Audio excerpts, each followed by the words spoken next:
요한일서 4장 7절에서 11절에 있는 말씀을 우리 다 같이 합독하시겠습니다. 사랑하는 자들아, 우리가 서로 사랑하자. 사랑은 하나님께 속한 것이니 사랑하는 자마다 하나님으로부터 나서 하나님을 알고 사랑하지 아니하는 자는 하나님을 알지 못하나니 이는 하나님은 사랑이심이라. 하나님의 사랑이 우리에게 이렇게 나타난 바 되었으니 하나님이 자기의 독생자를 세상에 보내심은 그로 말미암아 우리를 살리려 하심이라. 사랑은 여기 있으니 우리가 하나님을 사랑하는 것이 아니요 하나님이 우리를 사랑하사 우리의 죄를 속하기 위하여 화목제물로 그 아들을 보내셨습니다. 사랑하는 자들아, 하나님이 같이 우리를 사랑하셨은즉 우리도 서로 사랑하는 것이 마땅하도다.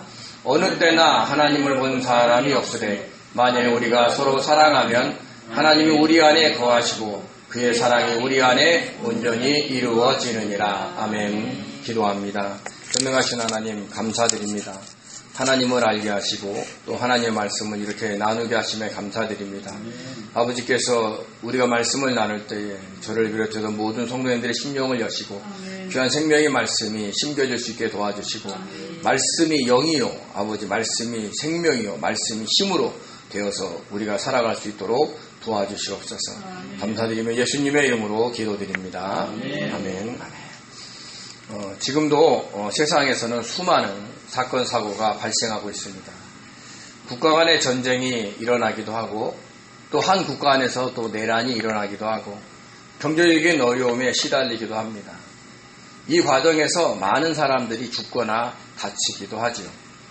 특히 안타까운 것은 힘없는 어린아이들이 폭격에 총에 맞아 죽거나 굶주려서 죽어가고 있다는 사실입니다. 자신들의 인생을 제대로 펼쳐보지도 못하고 죽는 것입니다. 또 각 나라마다 온갖 범죄가 난무하고 있습니다. 정치, 경제, 사회적으로 범죄가 안 일어나는 곳이 없습니다. 우리나라만 해도 최근에 전세 사기, 마약 범죄, 음주운전 등이 쉬지 않고 일어나고 있습니다. 평생 모은 돈과 대출 받은 돈을 전세 사기로 한순간에 잃어버립니다. 특히 청년들의 피해가 심각합니다. 또 마약을 탄 음료 등을 무료로 나눠주어 마약 중독자로 만들고 마약을 팔아먹습니다. 한 사람의 인생을 송두리째 빼앗아가는 겁니다. 음주운전으로 다른 사람의 생명을 빼앗기도 합니다. 며칠 전에는 유명한 DJ가 만취 상태에서 운전을 하다가 50대 배달원을 치워 죽게 했습니다. 한 사람의 생명뿐만 아니라 그 사람의 가정을 완전히 무너뜨린 것입니다. 이외에도 우리가 알지 못하는 크고 작은 많은 범죄들이 수시로 일어나고 있습니다. 사회문화가 발달하면 발달할수록 새로운 범죄들이 아주 매우 다양하게 일어나고 있습니다. 그러나 그 모든 범죄보다도 더 악한 범죄가 있습니다. 그것은 바로 이단들의 유혹입니다. 우리나라에서는 통일교, 하나님의 교회, 신천지, JMS, 후기성도교회, 안식교, 여호와의 증인 등이 그들입니다. 그들은 사람들의 영혼을 영원한 멸망으로 끌고 가고 있습니다. 세상의 다른 범죄들은 그 사람의 재산과 마음과 육체의 건강을 잃어버리게 할 수는 있어도 그 사람의 영혼까지는 어떻게 할 수 없지만 이단들은 그 사람의 마음과 재산과 육체의 건강에는 지장이 없게 한다 해도 그 사람의 영혼을 영원한 멸망으로 끌고 가기 때문에 이 세상에서 가장 악한 범죄를 저지르고 있는 것입니다. 그래서 서로 사랑하라고 강조하던 사도 요한도 이 부분에서만큼은 아주 단호하게 영을 믿지 말고 영들이 하나님께 속하였나 분별하라라고 했습니다. 왜냐하면 그 당시에 득세했던 영주주의자들의 유혹에 넘어가면 영원한 멸망으로 가기 때문입니다. 이단들은 포탄으로 총으로 공격하지 않습니다. 음식을 빼앗아 가지도 않고 전세사기, 마약범죄, 음주운전으로 괴롭히지도 않습니다. 오히려 그동안 쌓았던 친분을 이용하여 아주 다정다감하게 접근해 옵니다. 어떨 때는 필요한 것을 채워주기도 하고 또 힘든 일이 있으면 물신양면으로 도와주기도 합니다. 그러면서 자신들이 가리키고 있는 비밀스럽고 특별한 지식을 배워보라고 합니다. 오늘날에는 자신들이 가리키는 성경 공부를 함께 해보자라고 권면을 하기도 하죠. 영지주의자들은 예수와 그리스도를 분리하여 믿으라고 하고 이단들은 자신들의 교주를 재림주로 보혜사로 믿으라고 합니다. 영지주의자들은 하나님의 아들인 예수 그리스도께서 육체로 오신 것을 부인하지만 이단들은 예수 그리스도께서 육체로 오신 것을 인정하면서도 예수님이 가신 그 십자가의 길을 가라고 권면하지도 않을 뿐 아니라 자신들의 교주를 재림주로 보혜사로 또 예수의 영과 유일하게 연합한 자로 믿으라고 하고 있습니다. 이들 모두는 오순절날 성령의 충만함을 받은 사도들이 전했던 그 처음 복음, 진짜 복음, 참 복음을 왜곡시키고 사람들을 멸망의 길로 끌고 가는 악한 무리들입니다. 그래서 성도들 중에서 성도들에게 가장 필요한 은사 중에 하나가 바로 영분별의 은사인 겁니다. 사도 요한은 영을 믿지 말라고 하면서 영은 단수로 믿지 말라는 복수로 썼습니다. 이 얘기는 어떤 한 사람의 영도 매번 믿지 말고 항상 분별하라는 거예요. 저와 여러분이 저를 영으로 분별했어요? 그렇다고 해서 거기에 만족하심하고 만날 때마다 분별하라는 얘기예요. 그렇게 잘 믿었던 사람도 어느 순간에 이단의 유혹에 받아 넘어갈 수 있기 때문입니다. 과거에 함께 신앙생활을 했던 성도가 신천지 교인이 되어 나타날 수도 있기 때문입니다. 또한 어떤 성도도 항상 주님의 뜻대로 살지 않고 자기 뜻대로 살아갈 수 있기 때문에 항상 믿지 말고 그 영을 분별하라라는 것입니다. 그리고 영들이 하나님께 속하였나 분별하라고 했습니다. 이때 영은 복수입니다. 그리고 분별하라도 복수를 썼습니다. 이 얘기는 만나는 모든 사람들의 영을 분별하라는 겁니다. 그래야 자신을 영원한 생명의 길에서 지킬 수 있기 때문입니다. 영은 헬라어로 푸뉴마, 히브리어로는 루아우입니다. 근데 성경에 나오는 영은요, 하나님의 영인 성령이 있고 하나님의 천사인 선한 영들이 있고 사탄 마귀의 악한 영들이 있고 사람들의 영이 있습니다. 근데 사도 요한이 영을 믿지 말고 시험하라, 분별하라 한 것은 그 사람의 영을 분별하라는 게 아니에요. 그 사람에게 지금 영향을 주고 있는 영이 어떤 영인지 분별하라라는 겁니다. 하나님이 주시는 우리의 영은 하나님을 알아요. 하나님과 교제하기를 원하고 그리고 하나님을 향해서 양심이 발달되어 있고 그랬어요. 그러니까 우리의 영이 잘못되는 게 아니에요. 근데 지금 우리에게 주고 있는 영향을 주고 있는 게 성령인지 아니면 사탄 마귀의 영인지 그것을 분별하라 라고 얘기하는 겁니다.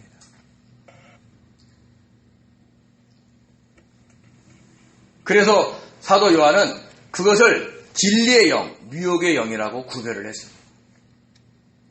진리의 헬라어 알레테이아는 진실이라는 뜻이 있는데 추가적으로 보면 신실, 진실, 확실이라는 뜻이 있습니다. 우리를 구원하여 영원한 생명을 주시려고는 하나님의 신실하심을 의미합니다. 그래서 진리의 영은 그 신실하신 하나님의 뜻대로 살아가도록 영향을 주고 있는 겁니다. 이에 반해 미혹인 플라네는요, 길을 잃음, 배회, 방황, 잘못, 이탈이라는 뜻이 있습니다. 그래서 미혹의 영은 우리가 신실한 하나님이 기뻐하시는 길로 가지 못하도록 영향을 주고 있는 겁니다. 시온의 대로에서 방황하거나 그 대로에서 이탈하게 만드는 것입니다. 그러나 하나님의 은혜로 십자가에 못 박혀 죽으신 주님을 믿고 구원받은 성도들은 그 구원을 온전하게 하기 위해 자기를 부인하고 주님의 뜻을 이루면서 시온의 대로로 달려가야 합니다. 타고난 자기의 성품과 성향을 내려놓고 자기의 뜻을 내려놓고 주님의 뜻을 이루며 살아가려고 한다면 그것은 진리의 영인 성령의 영향을 받은 것이지만 반대로 주님의 뜻보다는 악한 일을 하거나 아니면 자기의 뜻과 고집을 이루려고 살아간다면 그것은 미혹의 영인 사탄 마귀의 영의 영향을 받은 것입니다. 미혹의 영의 영향을 받은 상태를 사도 요한은 이렇게 말을 했습니다. 그들이 세상에 속하였음에 세상에 속한 말을 하고 세상은 그들의 말을 듣는다라고 말이죠. 세상에 속했다는 것은 사탄 마귀가 지배하고 있는 세력 안에 있습니다. 이 세상을 누가 지배하고 있다고 그랬어요? 사탄 마귀가 지배하고 있습니다. 그러면서 그 사탄 마귀는 이 세상의 풍조로 이 땅을 다스리는데 그 이 세상의 풍조가 뭐냐? 출세지상주의, 그 다음에 물질 만능주의, 경쟁 승리주의 등으로 이 세상을 지배하고 또 그것을 선한 것으로 여기게 만듭니다. 그래서 어떻게 하면 경쟁에서 승리하고 높은 지위에 올라가고 돈을 많이 버는 것을 선한 것으로 여기게 하죠. 그래서 잘 살면 선이고 못 살면 악인 것으로 여기게 만듭니다. 주님의 뜻대로 사는 것이 선이고 자기의 뜻대로 살아가는 것이 악이라고는 꿈에도 생각하지 못하게 만듭니다. 왜요? 내가 착하게 사니까. 내가 바르게 사는 것처럼 보이니까. 근데 그게 주님의 뜻이 아니라 내 뜻이라면 주님의 입장에서는 그것이 악인 겁니다. 그걸 우리는 잘 모른다는 거죠. 심지어는 모든 사람이 좋은 일이라고 여기는 것도 자기의 뜻으로 한 것으로 악한 것이라고 하면 모두들 놀라고 그 말에 반대를 합니다. 어떻게 그렇게 착한 일을 했는데 그것을 악하다고 할 수 있느냐고 따질 수도 있습니다. 그러나 하나님은 사람의 행위에 앞서 그 사람의 마음을 감찰하시는 분이라는 걸 우리는 잊지 않으셔야 됩니다. 그 사람이 자기를 뽐내려는 마음으로, 자기의 돈과 능력을 자랑하려는 마음으로, 아니면 다른 사람을 무시하는 마음으로 착한 일을 한 것이라면 어떻게 하시겠습니까? 아무도 모르는 거예요. 그러면 그렇게 행동했다면, 그렇다면 하나님 보시기에는 악한 겁니다. 그러므로 우리는 무슨 일을 하든지 주님께 물어보면서 자신의 마음을 살펴볼 그런 지혜로운 사람이 되어야 합니다. 그 마음을 하나님께서 판단하시고 우리가 한 일을 인정하시기 때문입니다.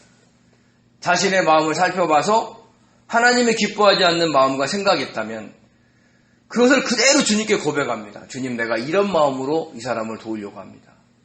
주님, 저의 마음을 고쳐주시옵소서. 이렇게 기도해야 됩니다. 그러면서 다시 주님의 뜻을 묻고 주님이 허락하시면 변화된 마음으로 그 착한 일을 다시 하거나 계속 해야 하는 겁니다. 그렇게 해야 우리는 진리의 영인 성령의 영을 받으며 살아갈 수가 있습니다. 그러면 어떻게 해야 무슨 일을 하든지 주님께 물어보면서 자신의 마음을 살펴볼 수 있을까요? 그것은 늘 주님을 깊이 생각하며 주님을 바라보고 있어야 하는 거죠. 우리 히브리서 3장 1절을 같이 읽겠습니다. 그러므로 함께 하늘의 부르심을 받은 거룩한 형제들아, 우리가 믿는 도리의 사도이시며 대제사장이신 예수를 깊이 생각하라. 아멘. 히브리서 12장 2절입니다.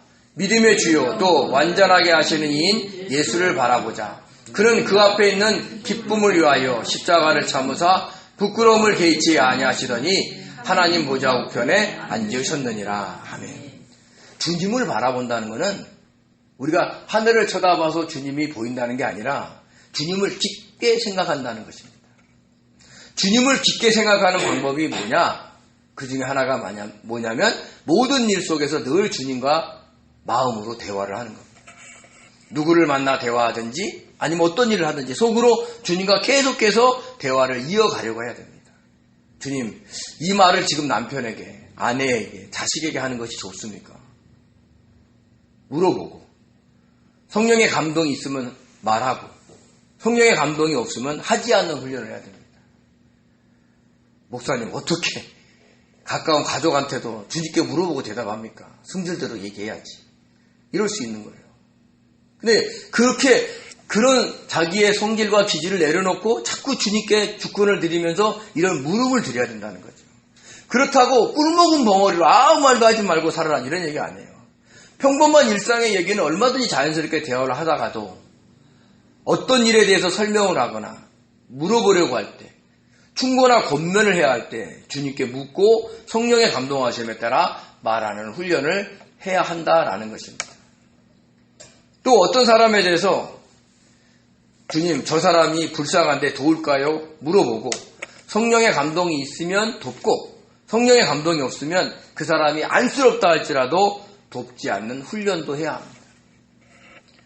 주님께서 고난을 통해 그 사람을 훈련시키고 있는데 내가 덜렁 도와봐요. 그럼 훈련이 돼야 안 돼요? 안 되는 겁니다. 이렇게 해야 우리는 진리의 영의 영향을 받으며 살아갈 수가 있고 주님이 기뻐하시는 그 시온의 대로로 잘 갈 수가 있는 것입니다. 그러면서 사도 요한이 강조한 것은 역시 서로 사랑하라는 거예요. 요한일서에서 강조하는 게 뭐예요? 하나님과 사귀고 형제를 사랑하라는 겁니다. 이 큰 흐름의 주제를 잊지 마셔야 돼요. 영을 믿지 말고 영들이 하나님께 속하였나 분별하고 진리의 영의 영향을 받으며 살아가면서도 서로 사랑하라라고 한 겁니다. 우리 요한일서 4장 7절에서 8절 같이 읽겠습니다. 사랑하는 자들아 우리가 서로 사랑하자. 사랑은 하나님께 속한 것이니 사랑하는 자마다 하나님으로부터 나서 하나님을 알고 사랑하지 아니하는 자는 하나님을 알지 못하나니 이는 하나님은 사랑이심이라. 아멘. 사도 요한이 요한일서를 쓰는 글의 흐름을 보면 하나님과 사귀고 형제를 사랑하라고 얘기하면서 또 다른 주제로 갔다가도 다시 뭘로 돌아와요? 형제를 사랑해라. 서로 사랑해라. 그런 주제로 이어진다는 걸 잊지 마시기 바랍니다. 여기에서 속한 것이니에 뭐뭐인 것이다 라는 헬라어로 에이미입니다. 에이미는 나는 뭐뭐이다 라는 뜻이 있어요. 주님께서 나는 길이다, 진리다, 생명이다 라고 했을 때의 그 단어입니다. 그러므로 사랑은 하나님께 속한 것이니 라는 말은 사랑은 하나님이시다 라는 뜻입니다. 그래서 8절 마지막 절에 뭐라고 얘기해 있어요? 하나님은 사랑이시다 라고 정의를 내린 겁니다. 즉 하나님이 사랑이시고 사랑이 하나님이시다 라는 뜻입니다. 하나님 본질 자체가 사랑이시라는 말입니다. 그 사랑 안에서 공의로 우리를 대하시는 것입니다. 자, 그런데 여기서의 사랑은 우리가 알고 있는 그런 부부 간의 사랑, 그리고 부모와 자식 간의 사랑, 형제 간의 사랑, 연인 간의 사랑을 말하는 게 아닙니다. 또 인간과 동물 간에 나누는 사랑과 우정은 더더욱 아닙니다. 이 사랑은 모든 사랑과 우정을 뛰어넘는 사랑입니다. 그러면 그 사랑은 어떤 사랑일까요? 오늘 사도 요한이 하나님의 사랑이 어떤 것이라는 걸 분명하게 이야기하고 있습니다. 우리 요한일서 4장 9절에서 10절입니다. 하나님의 사랑이 우리에게 이렇게 나타난 바 되었으니 하나님이 자기의 독생자를 세상에 보내심은 그로 말미암아 우리를 살리려 하심이라. 사랑은 여기 있으니 우리가 하나님을 사랑한 것이 아니요 하나님이 우리를 사랑하사 우리 죄를 속하기 위하여 화목제물로 그 아들을 보내셨음이라. 아멘. 우리를 사랑하사 우리의 죄를 용서하시고 살리시기 위해 자기의 독생자 예수 그리스도를 이 땅에 보내 화목제물로 십자가에 못 박혀 죽게 하신 사랑이 하나님의 사랑이다라는 겁니다. 우리를 구원하기 위해서 자신의 아들을 희생시킨 것, 그 사랑이 바로 하나님의 사랑입니다. 이보다 더 큰 사랑이 어디 있겠습니까? 우리 요한복음 3장 16절을 같이 읽겠습니다. 하나님이 세상을 이처럼 사랑하사 독생자를 주셨으니 이는 그를 믿는 자마다 멸망하지 않고 영생을 얻게 하려 하심이라. 아멘. 우리에게 영원한 생명인 영생을 주시기 위해서 자기의 독생자를 주신 사랑이 바로 하나님의 사랑인 겁니다. 즉 자기의 아들을 희생시키셔까지 사랑하신 것이 하나님의 사랑이다라는 겁니다. 이에 주님께서도 하나님의 아들인 주님께서도 그 하나님의 사랑에 순종하여 자신을 내어주셨습니다. 우리 요한복음 10장 15절을 같이 읽겠습니다. 아버지께서 나를 아시고 내가 아버지를 아는 것 같으니 나는 양을 위하여 목숨을 버리노라. 아멘. 주님이 스스로 목숨을 버려서 하나님의 사랑을 완성시켰다라는 이야기를 하고 있습니다. 그리고 우리가 진심으로 서로 살아간다면 하나님으로부터 나서 하나님을 알게 된다라고 했습니다.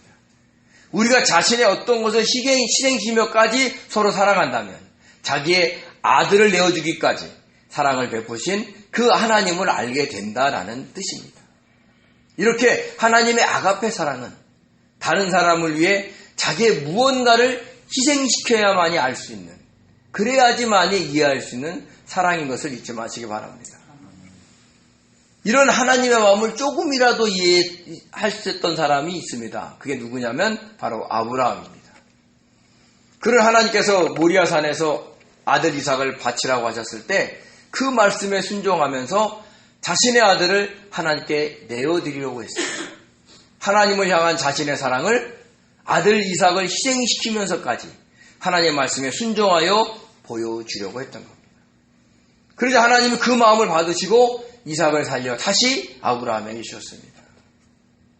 그래서 아브라함이 그 하나님의 사랑을 조금이나마 이해할 수 있지 않겠나 이렇게 생각이 됩니다.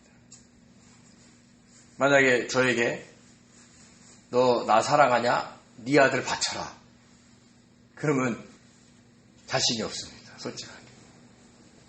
어제 그 아들이 감기가 걸려가지고 심하게 아팠어요. 그리고 또 저는 또 설교 준비하면서 늦게 갔어요. 오늘 새벽 1시인가 좀 지나서 갔죠. 근데 아침에 집에 갔더니 너무 감기가 심해가지고 막 집사람이 침도 놔주고 막 자석침도 붙여주고 그러더라고요. 또 저는 어떻게 했어요? 달려가가지고 어깨를 주물러주고 머리 마사지 해주고 몸을 막 풀어주려고. 부모의 마음이 그런 거죠. 근데 그 생태 같은 아들이 하나님 바치라 그러면 바칠 수 있을까? 전 자신이 없습니다. 근데 하나님이 우리를 그렇게 사랑하셨다는 거죠.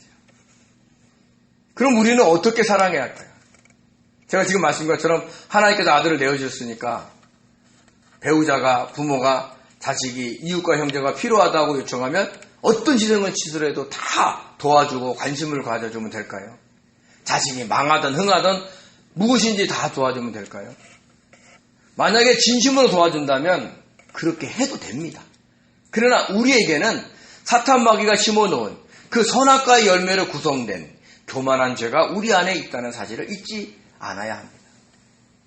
주님을 바라보고 깊이 생각하며 살지 않으면 우리는 언제든지 그 교만의 자리에 앉을 수 있는 존재라는 것을 잊지 않아야 됩니다. 다른 사람들의 못난 부분을 지적하면서 도와줄 수 있어요. 왜 저렇게 사는지 모르겠어 라고 비난하면서 도와줄 수도 있습니다. 또 자신의 돈과 능력을 뽐내면서 도와줄 수 있어요. 얼마 필요해? 이 정도면 돼? 이렇게 도와줄 수도 있는 겁니다. 우리는 우리의 마음과 생각을 통제할 수 없어요. 하나님의 자리를 넘보려고 하다가 쫓겨난 그 사탄의 영향을 받은 선악과를 먹었기 때문에 우리 안에 자리 잡고 있는 그 교만한 마음을 우리는 통제할 수가 없는 겁니다. 그러니까 불쑥불쑥 자신을 뽐내려는 자랑하려는 마음이 올라온 것을 통제할 수 없다라는 겁니다. 그러다 보면 자신이 마치 하나님인 것처럼 행세할 수도 있어요. 그것이 바로 하나님께 죄가 된다는 것을 우리는 알아야 됩니다. 겉으로는 아무리 좋은 일, 옳은 일을 한다 해도 이런 마음을 한다면 하나님께 죄가 될 수 있습니다. 그래서 우리는 주님이 도와주라고 성령을 통해 감동하시면 도와줘야 합니다. 설령 자신이 도와주기에 버거운 것이라면 그것이라도 성령께서 감동 주시면 그 성령께 도움을 구하면서 도와주셔야 돼요. 주님, 제가 어떻게 이 사람을 이렇게 돕습니까? 저 없는 거 아시잖아요. 주님, 돕게 해주세요. 이러면서 도우려고 해야 되는 거예요. 우리를 사랑하시고 우리를 구원하기 위해서 아들을 이 세상에 보내신 그 하나님의 심정으로 우리가 도와줘야 된다는 얘기를 하는 겁니다. 하나님이 그렇게 하셨는데 나도 그렇게 해야지라고 생각하며 그렇게 할 수 있도록 성령의 도우심을 구하면서 도와줘야 합니다. 철저하게 자신의 돈과 능력으로 도와주는 것이 아니라 주님께서 그렇게 하라 하시고서 그래서 도와주는 것이 우리가 교만죄에 넘어지지 않는 방법인 것을 잊지 마시기 바랍니다. 그러므로 저와 여러분은 자신의 뜻과 감정이 아닌 자신의 아들을 내어주기까지 우리를 사랑하신 그 하나님의 뜻에 따라 우리는 서로 사랑해야 하는 겁니다. 우리 요한일서 4장 11절과 12절을 같이 읽겠습니다.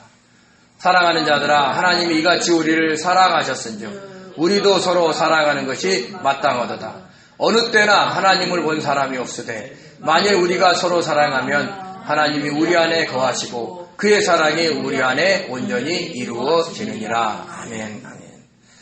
마땅하다의 헬라어 오페일로는 빚지다라는 뜻이 있는데 부정사와 함께 쓰이면 무엇을 할 의무를 지다 무엇을 해야 한다라는 뜻이 있습니다. 빚을 졌으니 그것을 할 어떤 의무가 있다는 거예요. 어떤 걸 해야 한다라는 뜻입니다. 이 단어가 많이 쓰인 곳은 마태복음 18장 23절에서 35절입니다. 여러분이 잘 알고 있는 1만 달란트 탕감받은 사람의 이야기죠. 베드로가 주님께 나옵니다.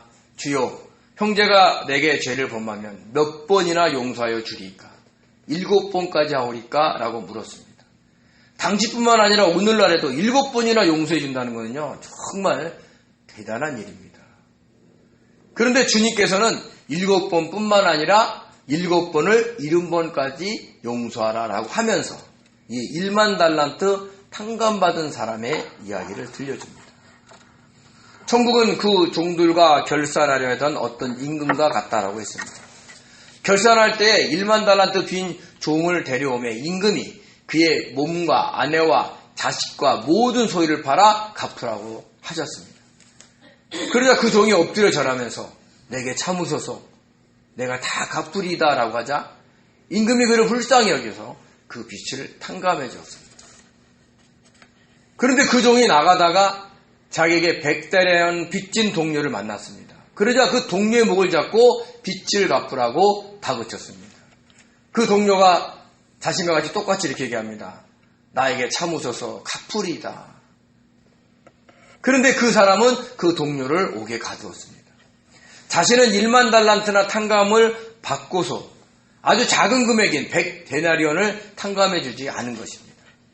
이 사실을 다른 동료들이 임금에게 알리자 임금이 노하셔서 그 종을 다시 불러오라고 했습니다. 그리고 이렇게 말씀하셨습니다. 우리 마태복음 18장 32절에 33절 같이 읽겠습니다. 악한 종아 내가 빌기에 내가 내 빚을 전부 탕감하여 주었거늘 내가 너를 불쌍히 여김같이 너도 내 동료를 불쌍히 여김이 마땅하지 아니하냐. 아멘. 그리고 그 종을 옥종들에게 넘기셨습니다. 자, 이 예화에서 나오는 빚지다, 마땅하다의 헬라어가 오펠리온입니다. 이 말은 끝없이 용서해 주라. 왜? 너는 1만 달란트를 탕감받은 자이기 때문에 너에게 아무리 악한 짓을 해도 그들은 그 1만 달란트가 그 정도가 아니기 때문에 다 용서해 주라는 말씀입니다. 그렇지만 다른 면으로 보면 자신이 빚을 탕감한 것처럼 다른 사람의 빚을 탕감해 주는 것이 마땅하다고 얘기하는 그 말씀 속에는 임금이 그 1만 달란트를 탕감해 주었다는 거예요. 즉 임금의 재산에서 1만 달란트가 없어졌다는 얘기를 하는 겁니다. 1만 달란트나 재산이 줄어든 겁니다. 그러므로 100데나리온의 재산이 줄어드는 것을 아까워하지 말고 1만 달란트의 빚을 그 재산을 아까워하지 않고 용서했던 그 하나님의처럼 다른 사람의 빚을 탕감해 줘야 된다 하고 얘기를 하는 겁니다. 즉 하나님이 자신의 아들을 이 땅에 보내 화목제물로 삼으시기까지 희생시키기까지 사랑하신 것처럼 그로 인해 우리의 모든 죄를 탕감해 주신 것처럼 우리들도 그렇게 서로 사랑하는 것이 마땅하다는 거죠. 1만 달란트 빚을 탕감받은 사람이 100데나리온의 빚을 진 사람을 탕감해 주는 것처럼 그렇게 서로 사랑하는 거랍니다.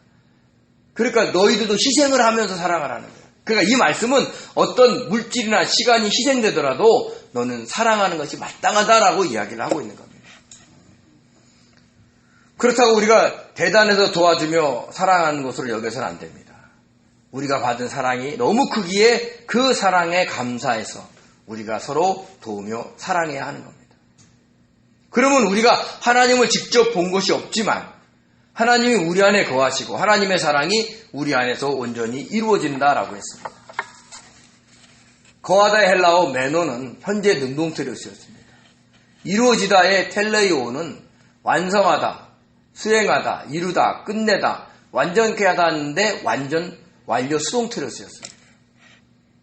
이 말은 무슨 말이냐면 우리가 진심으로 서로 사랑하면 주님의 뜻이어서 어떤 희생을 치르더라도 서로 사랑하면 하나님이 우리 안에서 계속해서 적극적으로 머물러 계시고 하나님의 사랑이 우리 안에서 온전히 이루어지게 하셨다라는 거예요. 하나님은 우리 안에서 이미 그 사랑을 이루게 하셨어요.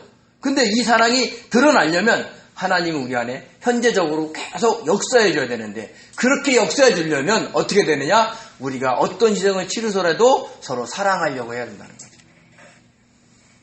안 믿는 사람들 중에서도요. 자신의 재산과 시간을 희생시켜서까지 남을 도우며 사랑하는 사람들이 많습니다. 그렇지만 그 사람들 안에는 하나님이 안 계시고 하나님의 사랑이 없습니다. 아무리 많은 돈과 시간을 들여 돕는다 해도 그 사람들에게는 자기 아들을 희생시키면까지 사랑하신 그 하나님의 사랑이 없는 것입니다. 그렇지만 성도인 우리들이 그렇게 서로 도우며 사랑한다면 그 모습에서 사람들은 하나님을 본 것 같은 느낌을 받게 될 겁니다. 왜요? 우리도 하나님처럼 자신의 시간과 재산을 또 그 무언가를 희생하며 서로 사랑하기 때문입니다. 주님께서도 이렇게 말씀하셨습니다. 우리 요한복음 13장 34절 35절 같이 읽겠습니다. 새 계명을 너희에게 주노니 서로 사랑하라. 내가 너희를 사랑한 것 같이 너희도 서로 사랑하라. 너희가 서로 사랑하면 이로써 모든 사람이 너희가 내 제자인 줄 알리라. 아멘. 진심으로 서로 사랑하면 자신의 재산과 시간을 희생시키면까지 서로 사랑하면 그 모습에서 사람들은 우리가 주님의 제자인 줄을 안다는 말씀입니다. 저와 여러분들은 진짜 복음, 처음 복음, 참 복음을 전해야 하는 사명자들입니다. 그 반복 중에 하나가 바로 자신의 것을 희생시키면까지 서로 사랑하면서 전하는 겁니다. 그런 모습에서 우리 안에서는 하나님의 사랑이 온전히 이루어지고 사람들은 하나님을 알게 됩니다. 그런데 오히려 믿는 성도들이 세상에서는 희생하지 않으려고 손해보지 않으려고 싸우면서 살아간다면 세상 사람들이 그 모습에서 어떻게 하나님의 사랑을 느낄 수가 있겠습니까? 어떻게 우리를 향해서 주님의 제자라고 인정할 수 있겠습니까? 그러므로 저와 여러분들은 하나님께서 자기 아들이신 주님을 희생시키면까지 사랑하셔서 구원하여 주신 자들임을 잊지 마시기 바랍니다. 그러므로 그 하나님의 사랑에 감격하고 감사해서 우리도 우리의 무언가를 희생시키면까지 서로 도우며 사랑해야 됩니다. 그것이 1만 달란트 빚진 우리들이 마땅히 해야 할 섬김인 것을 잊지 마시기 바랍니다. 그렇게 서로 사랑하십시오. 그렇게 자신의 것을 희생시키면까지 기꺼이 사랑하십시오. 그래서 자신 안에 이루어진 온전히 이루어진 그 하나님의 사랑을 확인하면서 그 사랑을 전하는 복된 성도들이 되시기 바랍니다. 그로 인해서 우리의 삶의 모든 흔적 속에서 하나님이 영광 받으시기를 예수님의 이름으로 축원드립니다. 기도하겠습니다. 은혜로우신 하나님 감사드립니다.